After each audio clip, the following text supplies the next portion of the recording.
امام علی علیہ السلام راستے سے گزر رہے تھے، دیکھا ایک شخص دوسرے لوگوں کو بتا رہا تھا کہ فلاں شخص نے بہت ہی اچھی موت پائی، نہ اس نے بیماری دیکھی اور نہ ہی اسے کوئی تکلیف ہوئی، بس اچانک سے صبح اٹھے وہ مر چکا تھا۔ اور دوسرا وہ ہمارے محلے کا بندہ تھا جو بیمار ہو کے تڑپ رہا تھا اور کافی عرصہ بستر پہ تھا، اللہ ایسی موت کسی کو نہ دے۔ بس جیسے ہی امام علی علیہ السلام نے یہ سنا، آپ قریب گئے اور فرمانے لگے، اے بندہ خدا، یہ کبھی نہ کہو، کیونکہ اچھی موت کا معیار یہ نہیں۔ اے شخص، تمہیں کیا پتا کہ وہ آسانی سے موت پانے والا کیا اب قبر کے عذاب میں مبتلا تو نہیں، بلکہ تم تو اس پہ افسوس کرو، اس کی مغفرت کے لیے دعا کرو، کیونکہ نہ تو اسے اللہ نے بیماری کی وجہ سے اس کے گناہ معاف کرنے کا موقع دیا اور نہ ہی شدید تکلیف دے کے ان کے سارے گناہ معاف کیے۔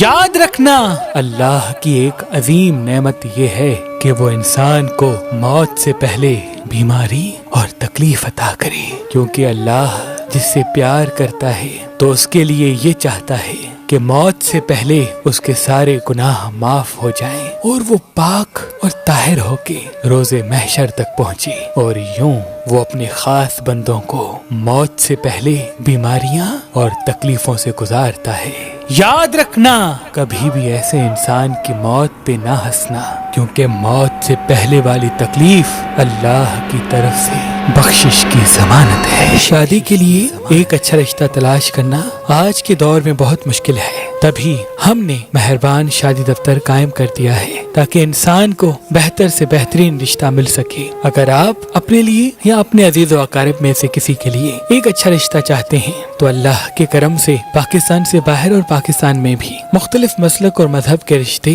مہربان شادی دفتر کے پاس موجود ہیں۔ تو ابھی ہماری ویب سائٹ مہربان.com پہ آئیں، شادی کا فارم فل کریں اور اپنے لیے ایک اچھا رشتہ حاصل کریں۔ آپ اپنے لیے ایک اچھا رشتہ ہماری اپلیکیشن مہربان علی جو گوگل پلے اسٹور اور آئی فون ایپ اسٹور پہ موجود ہے ان سے بھی حاصل کر سکتے ہیں۔ مزید معلومات کے لیے ہمارے نمبر پہ کال کریں۔ اللہ آپ کو سلامت رکھے۔